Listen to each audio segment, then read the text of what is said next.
2019 मध्ये महाविकास आघाडीच्या मुख्यमंत्रीपदासाठी एकनाथ शिंदे यांच्या नावाचाच विचार चालू होता। मात्र अजित पवार, सुनील तटकरे आणि दिलीप वळसे पाटील या राष्ट्रवादी काँग्रेस पार्टीमधील वरिष्ठ नेत्यांनी एकनाथ शिंदेंच्या नावाला विरोध केलेला होता, असा दावा राऊतांनी केला आणि त्यासोबतच शिंदेंच्या नावालाही भाजपचा विरोध होता असा दावा देखील संजय राऊत यांनी केला। त्यामुळे राऊतांच्या या नव्या दाव्याने पुन्हा राजकीय चर्चांना उधाण आले।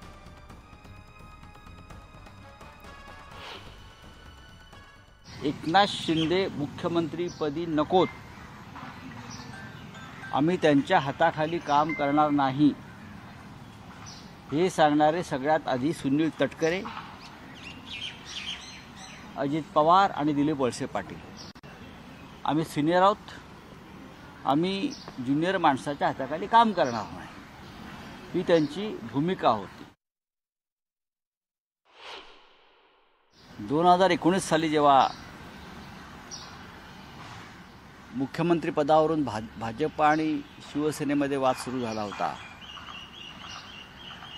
नंतर महाविकास आघाडी स्थापन झाली, तेव्हाही विधिमंडळ पक्षाच्या नेतेपदी एकनाथ शिंदे यांचीच निवड झाली होती आणि शिवसेनेकडून शिंदे यांचंच नाव पुढे गेलं असतं। पण भारतीय जनता पक्षाच्या वरिष्ठ नेत्यांनी, ते वरिष्ठ नेते आता मंत्रिमंडळात आहेत सगळेच, त्यांनी आम्हाला निरोप पाठवला होता की दिल्लीचा निर्णय काय येईल तो माहीत नाही मुख्यमंत्रीपदाबाबत, पण आम्हाला एकनाथ शिंदे मुख्यमंत्री चालणार नाहीत।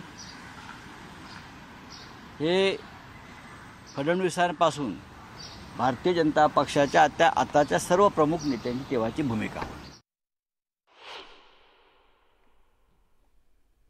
तर आपण पाहतोय संजय राऊत यांनी आता एक नवा राजकीय वाद समोर आणलेला आहे। एकनाथ शिंदे यांच्या नावाला यादी राष्ट्रवादीच्याच नेत्यांचा म्हणजे सुनील तटकरे, अजित पवार यांचाच विरोध असल्याचा दावा त्यांनी केलेला आहे। त्याचबरोबर भाजपकडनं सुद्धा त्यांच्या नावाला विरोध होता, कारण 2019 मध्येच महाविकास आघाडीच्या मुख्यमंत्रीपदासाठी एकनाथ शिंदे यांच्या नावाचा विचार सुरू होता। मात्र अजित पवार, सुनील तटकरे आणि दिलीप वळसे पाटील या राष्ट्रवादी काँग्रेसमधील वरिष्ठ नेत्यांनी एकनाथ शिंदेंच्या नावाला विरोध केला होता, असा दावा संजय राऊतांनी केलेला आहे।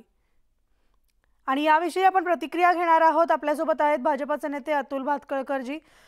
भातखळकरजी, तुम्ही देखील ऐकलं असेल संजय राऊत नेमकं काय म्हणाले। संजय राऊतांनी दावा केलाय की 2019 मध्येच मुख्यमंत्रीपदासाठी एकनाथ शिंदे यांचं नाव